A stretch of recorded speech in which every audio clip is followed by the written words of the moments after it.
दक्षिण भारत हिंदी प्रचार सभा द्वारा आयोजित इस YouTube चैनल के मार्गदर्शन कार्यक्रम में भाग लेने के लिए आप सब लोगों को हार्दिक स्वागत है। मैं डॉक्टर वासिरेड्डी सत्यनारायण वरप्रसाद एक वरिष्ठ प्रचारक हूँ और मैं आंध्र के कई सरकारी डिग्री कलाशालाओं में प्राध्यापक प्रोफेसर के रूप में काम कर चुका हूँ। अब आप लोगों के लिए प्रवीण पूर्वार्ध वालों के लिए दूसरे प्रश्न पत्र में हिंदी प्रचार आंदोलन के इतिहास के बारे में मैं बताना चाहता हूँ।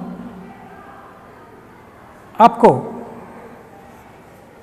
यह कार्यक्रम लाभदायक होगा और खासकर परीक्षार्थियों के लिए बड़ा उपयोगी साबित हो जाएगा। अच्छा, सबसे पहले मैं इस कार्यक्रम में जाने के पहले कुछ बिंदुओं को लेकर बताना चाहता हूँ। सबसे पहले भारत की भौगोलिक स्थिति, हमें भारत की भौगोलिक स्थिति के बारे में जाननी होगी, क्योंकि आप सब लोग जानते हैं हमारा भारत एक विशाल देश है और यहाँ अलग अलग भाषाएं बोली जाती हैं।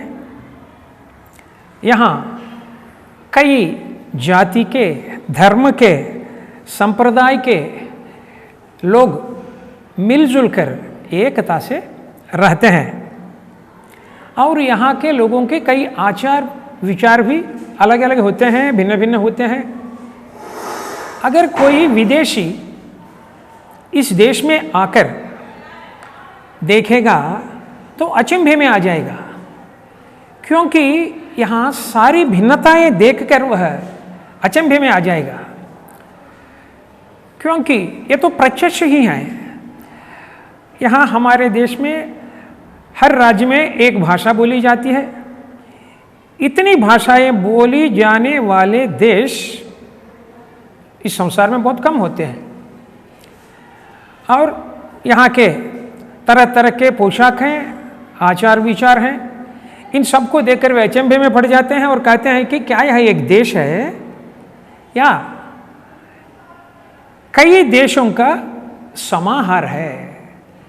अर्थात एक उपखंड में ही इतनी सारी विभिन्नताएं हम देख सकते हैं। इसलिए भारत को उपखंड भी कहते हैं। भारत एक उपखंड है। एक उपखंड में जितनी विविधताएं दिखाई देती हैं वे सारी विभिन्नताएं एक भारत में ही दिखाई देते हैं। और भारत बहुभाषी देश है, इसलिए बहुभाषी होने के कारण हम आपस में अजनबी सा दिखाई देते हैं, क्योंकि उत्तर भारत में हिंदी बोली जाती है, समझी जाती है, लेकिन वहाँ भी पंजाब में पंजाबी बोली जाती है, महाराष्ट्र में मराठी बोली जाती है, गुजरात में गुजराती बोली जाती है, हरियाणा में हरियाणा और राजस्थान में राजस्थानी। उसी तरह दक्षिण में भी आंध्र में तेलुगु, तमिलनाडु में तमिल और कर्नाटक में कन्नड़ और केरल में मलयालम, इतनी सारी भाषाएं बोली जाती हैं। अगर कोई उत्तर का आदमी दक्षिण में आ जाएगा और वह दक्षिण की भाषाओं से अपरिचित हो तो वो जरूर गड़बड़ में पड़ जाएगा, क्योंकि भाषा दो आदमियों को मिलने के लिए, संपर्क करने के लिए भाषा की बड़ी ज़रूरत है। भाषा तो हमारे लिए एक वरदान है, एक भगवान से दिया हुआ वरदान है। लेकिन कोई उत्तर भारतीय अपनी मातृभाषा के सिवा कोई दक्षिण भाषा नहीं जानता हो और भारत में, दक्षिण भारत में आ जाता हो, वो जरूर गड़बड़ में पड़ जाएगा। और उसी तरह कोई दक्षिणवासी भी उत्तर में जाएगा तो उसको हिंदी का ज्ञान बिल्कुल नहीं हो तो उसकी स्थिति भी बड़ी गड़बड़ में पड़ जाएगी। क्योंकि दूसरे लोगों से किसी पता पूछने के लिए, क्या किसी व्यवहार या विचार प्रकट करने के लिए उसको भाषा की बड़ी जरूरत है ना। लेकिन इस भिन्न भाषाएं होने के कारण हम आपस में अजनबी बन गए हैं और एक देश के लोग ही परदेशी बन रहे हैं। अच्छा, एक भाषा की समस्या तो सचमुच भारत की एकता के लिए सबसे पहले बड़ी बाधा है। अब दूसरे बिंदु के बारे में, भारत की धार्मिक और सांस्कृतिक स्थिति। भिन्न भिन्न भाषाएं यहाँ उपस्थित होने पर भी इन भाषाओं के बीच हमारी भावधारा एक ही है। हम एक ही तरह के विचार व्यक्त करते हैं और एक ही तरह के विचारों को, एक ही तरह के कथा वस्तु को लेकर हम कहानियाँ लिखते हैं, नाटक लिखते हैं, काव्य लिखते हैं। खासकर रामायण और महाभारत को लेकर भारत की सभी भाषाओं के बीच अद्भुत एकता मिलती है।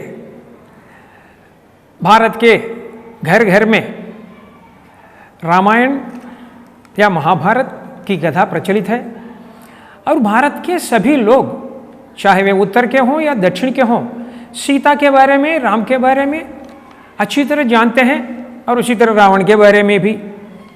और जिस प्रकार राम और सीता आदर्श पात्र बन गए हैं उस जमाने में, समाज के लिए उन्होंने जितने आदर्श प्रस्तुत किए हैं वे सब भारत के सभी भाषा भाषी अच्छी तरह अपनी अपनी भाषा के द्वारा सीख सकते हैं। अर्थात हमारे पुराणों के कारण हम सब एकता के सूत्र में बंध गए हैं। ये तो बड़ी अच्छी बात है।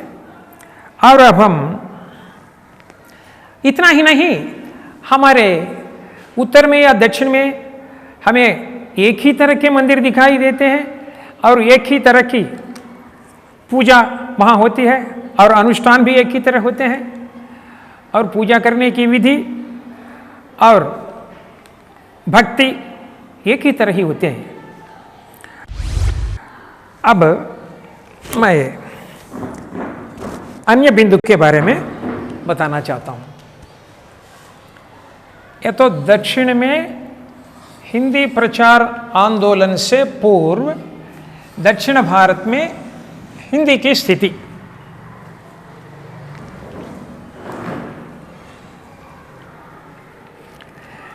दक्षिण में हिंदी प्रचार आंदोलन के प्रारंभ होने के पहले ही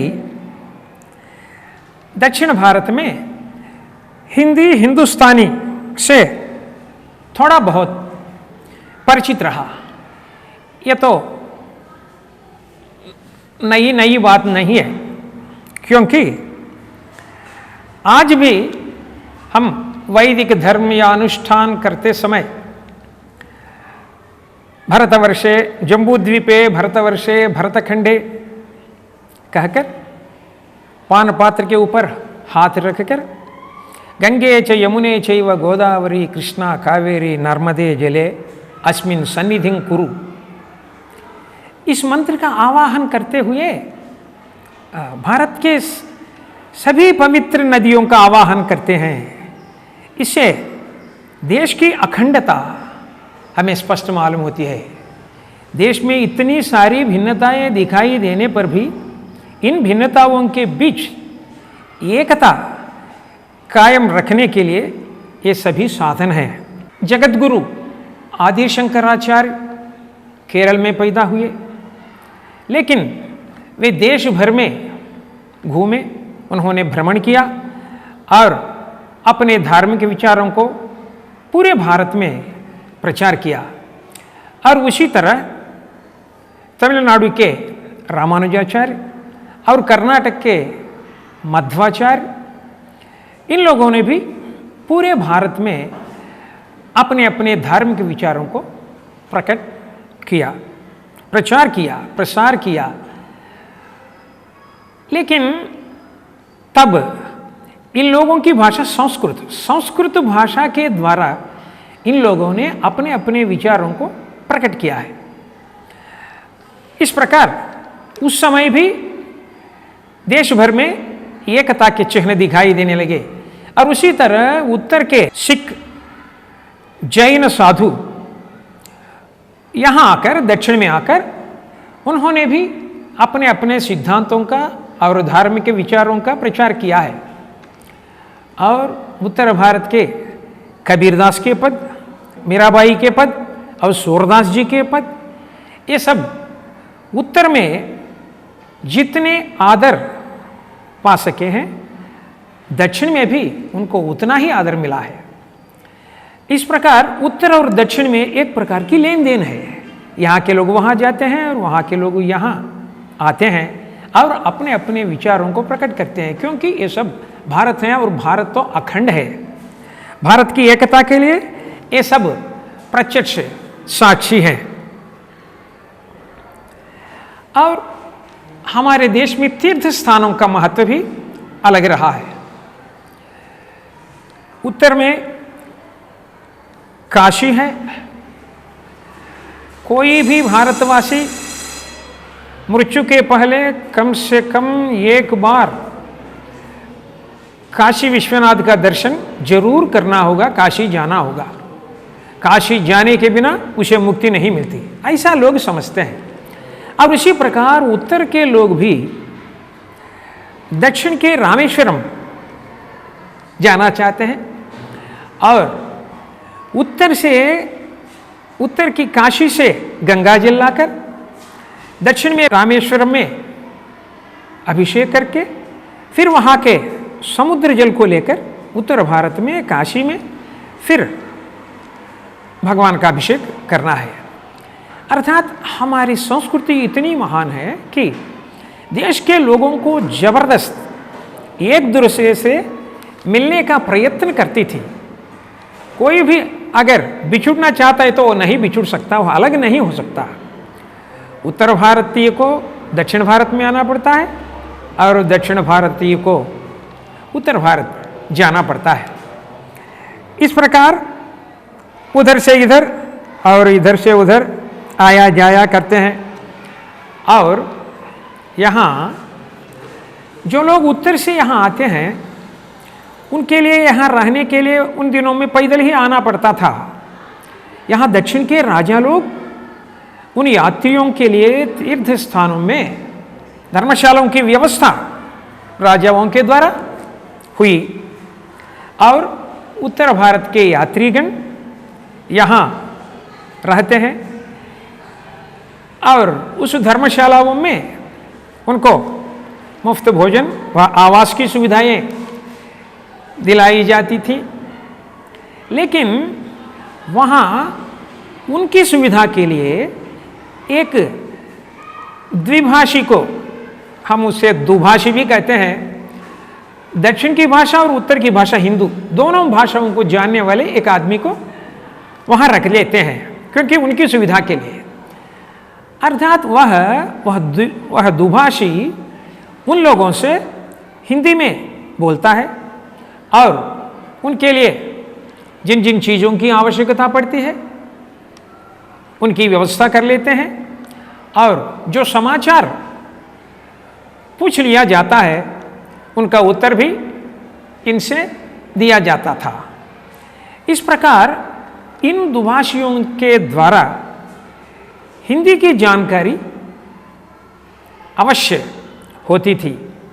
और उसी तरह ये लोग दक्षिण के मंदिरों में जाते थे और मंदिर के पुजारी भी उनसे उनके गोत्र के बारे में, अभिषेक के बारे में, उनके बच्चों के नामों के बारे में आदि की पूछताछ करने के लिए वे भी हिंदी में बोला करते थे। इस प्रकार दक्षिण भारत में भी हिंदी का थोड़ा बहुत परिचय जरूर रहता था। और दक्षिण में तिरुवितांकूर के महाराजा स्वाति तिरुनाल श्री रामस्वामी हिंदी के अच्छे पंडित हैं। वे स्वयं पंडित हैं। वे बहुभाषाओं को जानते हैं और उन्होंने खुद हिंदी में कई पद लिखे और अपने घर के लोगों को भी हिंदी सिखाने के लिए एक हिंदी अध्यापक को उन्होंने नियुक्त किया है। ऐसे है। इस प्रकार दक्षिण भारत देश में हिंदी या हिंदुस्तानी से थोड़ा सा परिचय जरूर रहा है। अब हम चौथे बिंदु, दक्षिण में हिंदी प्रचार आंदोलन में गांधी जी का योगदान, यह तो मुख्य विषय है। राष्ट्रपिता महात्मा गांधी, इनके नाम में 2 अक्षर हैं गांधी और हिंदी में 2 अक्षर हैं हिंदी। गांधी हिंदी, देखने में ऐसा लगता है इन दोनों में जरूर जरा निकट संबंध है। वो तो वास्तव में सच ही है, क्योंकि राष्ट्रपिता महात्मा गांधी जी के भारत के राजनीतिक मंच पर आते ही हिंदी प्रचार कार्यक्रम जोर पकड़ने लगा। और गांधी जी कहते थे कि एक लक्ष्य, एक झंडा, एक भाषा, एक राष्ट्रीयता के लिए परम आवश्यक है। अर्थात उन्होंने सबसे पहले देश की एकता के बारे में सोचा है। इस एकता को पाने के लिए सबसे बड़ी बाधा भाषा की समस्या है। अगर हम इस समस्या को सुलझा सकते हैं, दूर कर सकते हैं, तो हमें एकता कायम होगी। और जब पूरे भारत लोग एकता के सूत्र में बंधे रहते हैं, तब उनसे कोई भी कार्य करवाया जा सकता है, आसानी से करवाया जा सकता है और जरूर उसमें सफलता भी हमें प्राप्त हो सकेगी। ये तो हिंदी या हिंदुस्तानी, इसका नाम तो गांधी जी के आते ही गांधी जी ने उसका नाम बुलंद कर दिया है। एक राष्ट्र के लिए या राष्ट्र की एकता के लिए राष्ट्रभाषा की जरूरत है। भारत में कई भाषाएं बोली जाती हैं, इनमें किसको राष्ट्रभाषा के स्थान पर बिठाना होगा, ये तो बड़ी समस्या है। क्योंकि किसी एक भाषा को राष्ट्रभाषा का स्थान देते हैं तो दूसरी भाषा के लोग अपने लिए शायद अपमान मानते हैं, लेकिन यहाँ तो एक ही भाषा की जरूरत है। इसलिए गांधी जी ने खूब सोचा है, खूब सोच विचार किया है। राष्ट्रभाषा बनने के लिए कुछ लक्षणों की जरूरत है। सबसे पहले जिस भाषा को हम राष्ट्रभाषा बनाना चाहते हैं, उस भाषा को अत्यंत सरल होना चाहिए और देश के अधिकांश जनता से वह बोली जाए और उसको समझने में भी कोई दिक्कत ना हो और वह भाषा देश की संस्कृति का प्रतिनिधित्व जरूर करें। और सबसे पहले उस भाषा की एक सुंदर और वैज्ञानिक लिपि की जरूरत है और उस भाषा में कई महान ग्रंथों की रचना भी होनी चाहिए। ये सब लक्षण राष्ट्रभाषा के लिए, राष्ट्रभाषा बनने के लिए किसी भाषा के लिए भी जरूरत है। अब हम हिंदी के बारे में देख लेंगे। हिंदी एक आसान भाषा है। चाहे दक्षिण के लोग उसको ना बोल सके, लेकिन वे जरूर उसको समझ सकते हैं, जरूर हिंदी समझ सकते हैं। हिंदी में ऐसी शक्ति है क्योंकि भारत की भाषाएं संस्कृत की पुत्रियां हैं। संस्कृत तो इन भाषाओं की माता है और हिंदी इन सारी भाषाओं को बड़ी बहन जैसी है। इसलिए कोई भी हिंदी आसानी से समझ सकता है। लेकिन हिंदी में समझाने के लिए, हिंदी में बोलने के लिए तो हमें जरूर उसको सीखना चाहिए। और इस प्रकार हम हिंदी सरल भाषा है, वह आसानी से समझी जाती है, सब लोग उसे सीखना भी बहुत आसान है। और उसमें कई उत्तम ग्रंथ, रामायण, भारत और सभी पुराणों के ग्रंथ यहाँ मौजूद हैं। विश्व भर में मशहूर ग्रंथ हिंदी में है। और सूर, तुलसी, कबीर, रहीम, जायसी जैसे महान कवियों की रचनाएं हिंदी में ही है। इन सभी विषयों के कारण हिंदी का साहित्य बहुत महान है और विश्व भर में भी महान है। इसलिए हिंदी में उत्तम साहित्य है। और सबसे पहले हिंदी की लिपि तो देवनागरी है, यह तो संस्कृत की लिपि है और यह तो एक सशक्त और वैज्ञानिक लिपि है। हर ध्वनि को लिखने के लिए इसमें एक वर्ण मौजूद है। अंग्रेजी की तरह गड़बड़ी नहीं है। उम्र भर अंग्रेजी सीखने पर भी हम शायद ठीक अंग्रेजी में सही ढंग से ना बोल सकते या ना लिख सकते, लेकिन हिंदी में ऐसी बात नहीं है।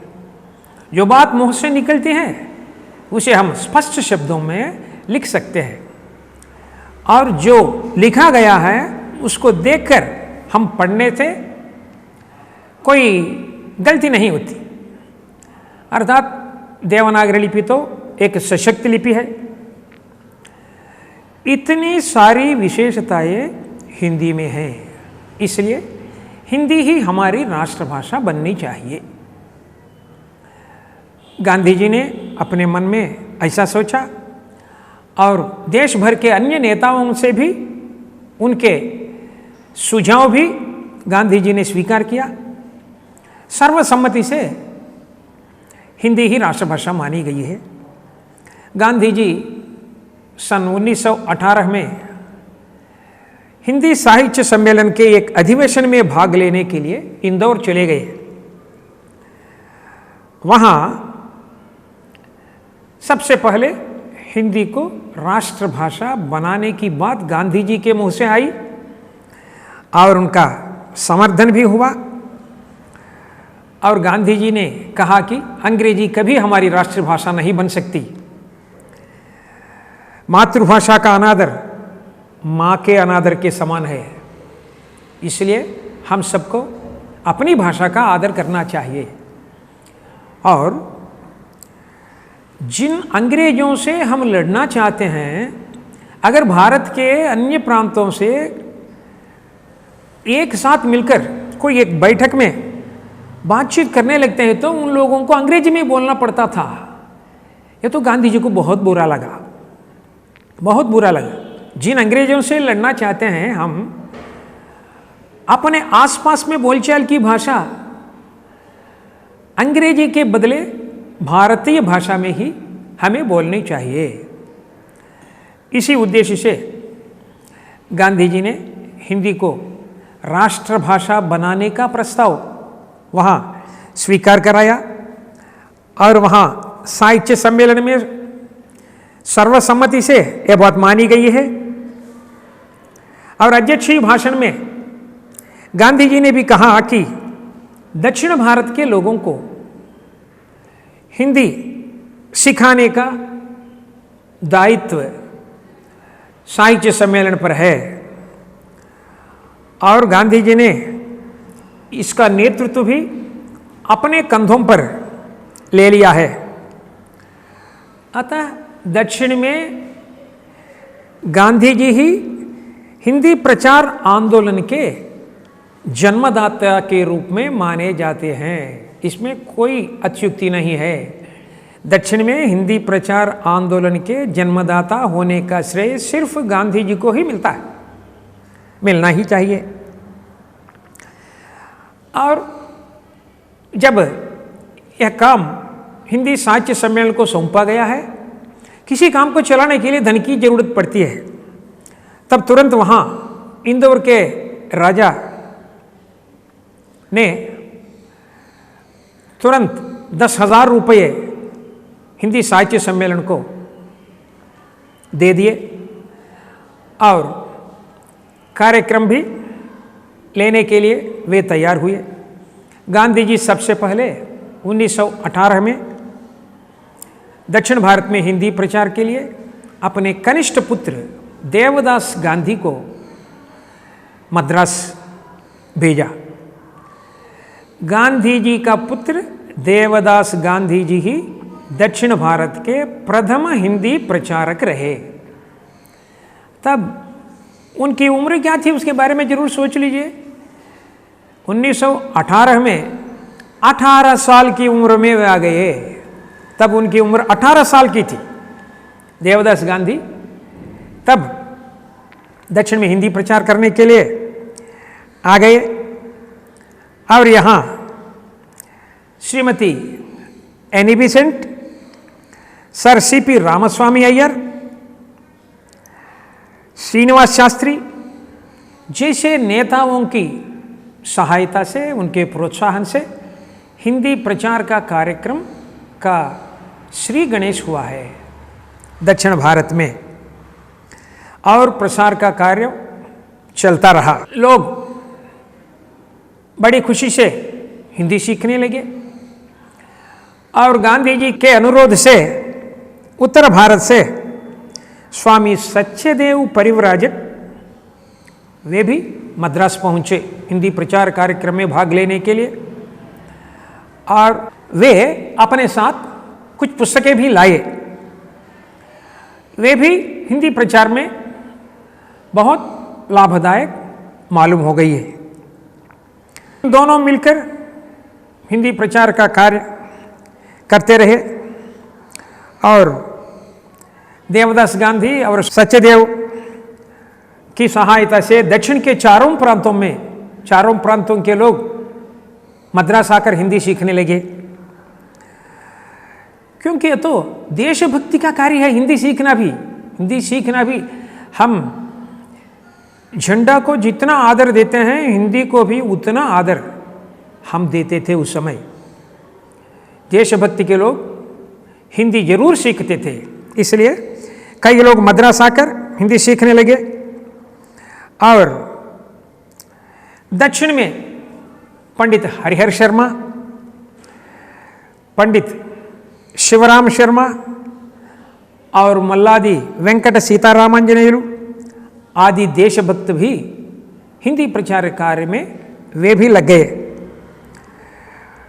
पंडित हरिहर शर्मा के नेतृत्व में कुछ युवकों को एक दल बनाकर वे प्रयाग गए और वहाँ 1 साल तक वहाँ पढ़कर साहित्य विशारद उपाधि पाकर वे फिर दक्षिण में आए और ये सभी नौजवान यहाँ हिंदी प्रचार कार्य में लग गए।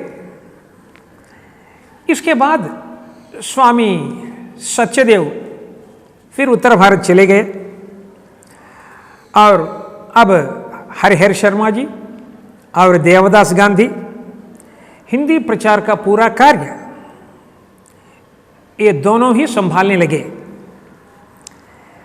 हरिहर शर्मा जी के साथी शिवराम शर्मा जी और मल्लादी सीतारामांजनेयुलु जी है। ये शिवराम शर्मा जी को हिंदी प्रचारक के रूप में राजमहेंद्री में वे भेज दिए गए हैं और मल्लादी सीतारामांजनेयुलु जी को मछलीपट्टनम में हिंदी प्रचार कार्य के लिए उसको संभालने के लिए उनको भेज दिया गया है। इस प्रकार हिंदी प्रचार का कार्य बड़ी धूमधाम से चलने लगा। अब सन 1919 के अंत में उत्तर भारत से श्री प्रताप नारायण वाजपेयी, श्री क्षेमानंद राहत तथा श्री ऋषिकेश शर्मा आदि हिंदी प्रचार करने के लिए वे मद्रास आए। और इसी बीच आंध्रा से शिक्षार्थियों के 2 दल प्रयाग चले गए और 1 साल वहाँ रहे, हिंदी का अध्ययन किया, साहित्य विशारद की उपाधि पाकर वे लोग भी फिर अपने प्रांत में आकर हिंदी प्रचार करने लगे। अब हिंदी प्रचार का कार्य जोरों पर चलने लगा और हिंदी प्रचारकों की जरूरत भी बड़ी हो गई और इनको शिक्षण देने के लिए प्रचारक शिक्षणालयों की भी स्थापना की गई है। सन 1923 में काकीनाडा में हिंदी साहित्य सम्मेलन का एक अधिवेशन हुआ। उस समय श्री जमुनालाल जी बजाज, ये भी सच्चे देश प्रेमी हैं और गांधी जी के सच्चे अनुयायी हैं, वे इस सम्मेलन की अध्यक्षता करने के लिए वे आए। उनकी अध्यक्षता में वहाँ एक अधिवेशन हुआ है। जमुनालाल जी दक्षिण के प्रांतों में घूमकर जमुनालाल जी ने हिंदी का प्रचार किया है, लोगों के उत्साह को बढ़ा दिया है और हिंदी के प्रति लोगों के ध्यान को आकृष्ट करने में वे बहुत सफल हुए। इस प्रकार हिंदी प्रचार का कार्य चलता रहा। 1918 से 1927 तक दक्षिण में हिंदी प्रचार का कार्य हिंदी साहित्य सम्मेलन प्रयाग की ओर से उनकी शाखा कार्यालय के रूप में यहाँ चलता रहा और श्री हरिहर शर्मा इस दक्षिण की शाखा के मंत्री के रूप में रहे। अब हम अगले बिंदु पर पहुंचते हैं। अब दक्षिण भारत हिंदी प्रचार सभा की स्थापना और हिंदी प्रचार में सभा का योगदान, इसके बारे में हम जान लेंगे। हिंदी सीखने वालों की संख्या बढ़ गई। अब इस कार्य को संभालना हिंदी साहित्य सम्मेलन के लिए जरा मुश्किल होने लगा। गांधी जी की दृष्टि इस पर पड़ गई और वे हिंदी प्रचार कार्य को स्वावलंबी बनाना चाहते थे। इसलिए 1927 में महात्मा गांधी जी की अध्यक्षता में बंगलुरु में कर्नाटक हिंदी प्रचार सम्मेलन संपन्न हुआ। इसी सिलसिले में हिंदी प्रचार कार्य को सम्मेलन से अलग करके एक स्वतंत्र संस्था को सौंपने का निर्णय हुआ है। उस संस्था का नाम ही दक्षिण भारत हिंदी प्रचार सभा रखा गया। दक्षिण भारत हिंदी प्रचार सभा का प्रत्यक्ष रूप से उसका अस्तित्व हमारे सामने आ गया है और उसकी रजिस्ट्री भी हुई। इसके प्रस्तावक रहे श्री जमुनालाल जी बजाज। इसके प्रस्तावक रहे श्री जमुनालाल जी बजाज और गांधी जी आजीवन अध्यक्ष के रूप में चुने गए। मंत्री के रूप में श्री हरिहर शर्मा जी चुने गए।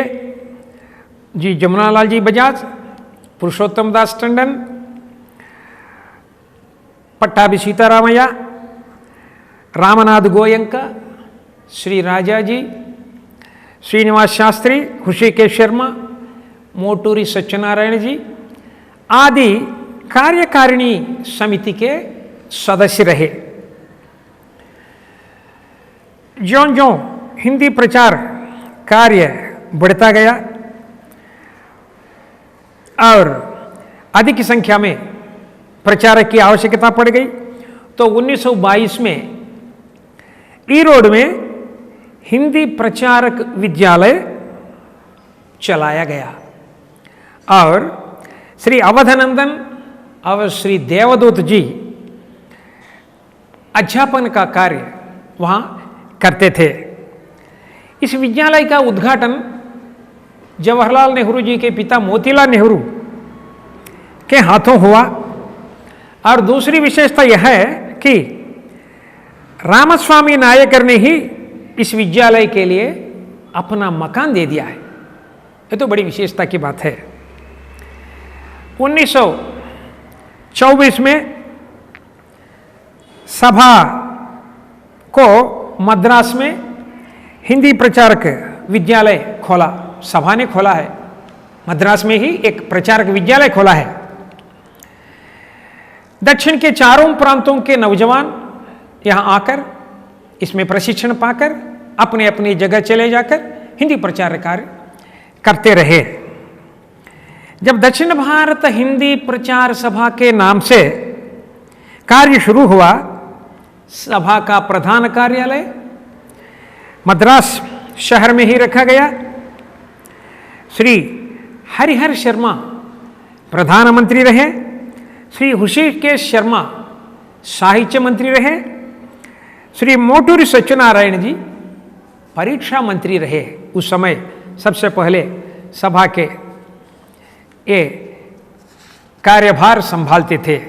और 1934 में गांधी जी ने अपने मित्र गुजरात विद्यापीठ के कुलपति श्री काका कालेलकर को हिंदी प्रचार कार्य के निरीक्षण करने के लिए और कुछ सुझाव देने के लिए उनको मद्रास भेज दिया है।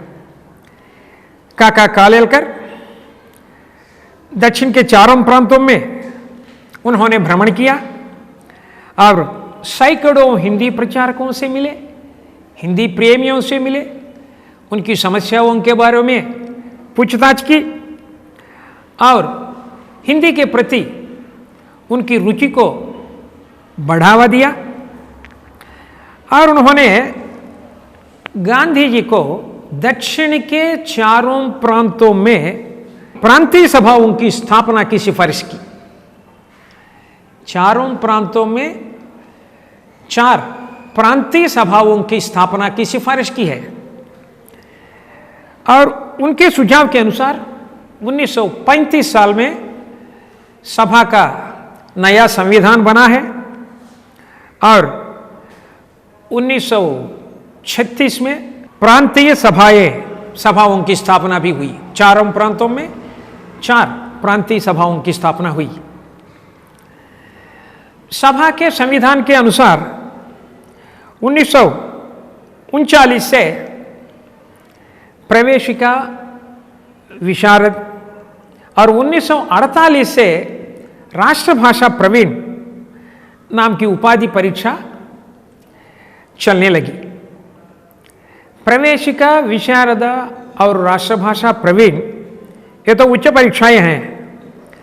प्राथमिक, मध्यमा और राष्ट्रभाषा की परीक्षाएं ये निम्न परीक्षाएं मानी जाती हैं। ये तो 1926 से ही नियमित रूप से चलाई जा रही हैं। हिंदी प्रचार में बड़ी वृद्धि हुई। हर साल लाखों की संख्या में दक्षिण भारत के लोग इन परीक्षाओं में बैठ रहे हैं। और 1964 से सभा के प्रांगण में उच्च शिक्षा और शोध संस्थान द्वारा MA, MPhil, PhD, DLit आदि की उपाधियां भी प्रदान की जाने लगी। पदवीदान समारोह, हिंदी प्रचार सप्ताह, हिंदी प्रचारक सम्मेलन आदि का आयोजन भी नियम के अनुसार चल रहा है। आज सभा का अपना मुद्रणालय है जिसमें चारों भाषाओं तथा हिंदी और अंग्रेजी में मुद्रण की सुविधा है। पाठ्यक्रम की पुस्तकें यही छापी जाती है। अब हिंदी प्रचार में आज की स्थिति, इस बिंदु पर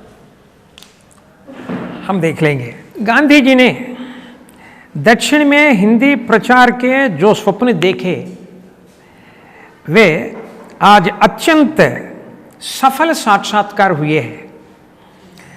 आज हिंदी राष्ट्रभाषा बनाई नहीं, बन गई है। हिंदी हमारी राष्ट्रभाषा बन गई है। पूरे भारत में हिंदी की तूती बोल रही है।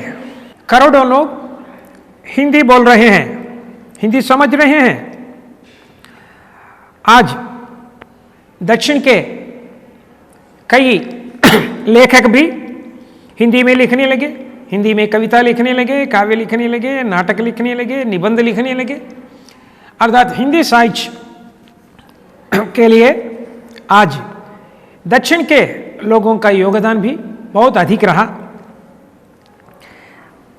आज छोटे छोटे कॉन्वेंट जाने वाले बच्चों के मुंह से हिंदी शब्द ऐसे निकल रहे हैं जैसे मानसरोवर के हंस के बच्चे मोती चुग रहे हों। देख लीजिए यह दृश्य कितना मनोहर होगा। आज यहाँ के बच्चों से लेकर बूढ़ों तक हिंदी बोली जाती है, हिंदी समझी जाती है। हिंदी हमारी भाषा है, हिंदी राष्ट्रभाषा है, हिंदी भारत की भाषा है। ऐसा सोचकर सर्वत्र इसका आदर होने लगा। अब अन्य बिंदु, केंद्र तथा राज्य सरकारों का योगदान। सरकारों की सहायता के बिना कोई भी काम नहीं चलेगा। ये तो बृहत्तर कार्य है और महान कार्य है हिंदी प्रचार करना। केंद्र तथा राज्य सरकार भी हिंदी को मान्यता दे रही हैं और हिंदी प्रचार के लिए आर्थिक और हार्दिक सहायता दे रही हैं। और कई स्कूलों में दूसरी भाषा के रूप में हिंदी पढ़ाई जा रही है और हिंदी के लिए बहुत प्रोत्साहन इन सरकारों से मिल रहा है। अब अन्य बिंदु के बारे में, आखिरी बिंदु, भविष्य में हिंदी प्रचार की संभावना है। विश्व भाषा के रूप में हिंदी या सुनने के लिए ही नहीं बल्कि वास्तव में सच है। आज दुनिया भर में हिंदी बोली और समझी जा रही है और संसार भर के 200 से अधिक विश्वविद्यालयों में हिंदी पढ़ाई जा रही है। अब भारत में ही नहीं, दुनिया भर में हम हिंदी को पकड़कर कहीं भी जा सकते हैं और अपना काम पूरा करके आ सकते हैं। हिंदी ऐसी सशक्त भाषा बन गई है, ये तो विश्व भाषा बन गई है। और विज्ञान के क्षेत्र में या संचार प्रौद्योगिकी के रूप में हिंदी एक सशक्त भाषा साबित हो गई है। ये बड़े गर्व की बात है। कंप्यूटर के क्षेत्र में भी हिंदी अपना कदम बढ़ा रही है और इसका सफल प्रयोग हो रहा है। हिंदी का भविष्य उज्जवल हो। जय हिंद और जय हिंदी, ये सब हम सबको बोलना होगा। अच्छा, मैं आशा करता हूँ आप सब लोगों को जरूर आवश्यक सामग्री दक्षिण में हिंदी प्रचार आंदोलन के बारे में जरूर मिली होगी और यह मार्गदर्शन कार्यक्रम अत्यंत सफल होने की बात मैं आपसे सुनने के लिए उत्सुक हूँ। और किसी अन्य विषय लेकर हम अगली वीडियो में फिर से मिलेंगे। आपका डॉक्टर वासिरेड्डी सत्यनारायण वरप्रसाद। धन्यवाद। प्रिय दोस्तों, आशा करती हूँ कि यह वीडियो आपको उपयोगी सिद्ध हुआ है। हिंदी का प्रचार एवं प्रसार करने में सभा की सहायता करना और उसके कार्यकलापों के बारे में आपको अवगत कराना ही इस चैनल का मुख्य लक्ष्य है। अतः आपसे विनय पूर्वक यह निवेदन करती हूँ कि इस चैनल को सब्सक्राइब करते हुए इसकी यात्रा में हमें सपोर्ट प्रदान कीजिए। साथ ही इसमें आने वाले सारे वीडियोस को देखिए और लाइक व शेयर कीजिए। तो दोस्तों, इसमें आने वाले नए वीडियोस की प्रतीक्षा कीजिए।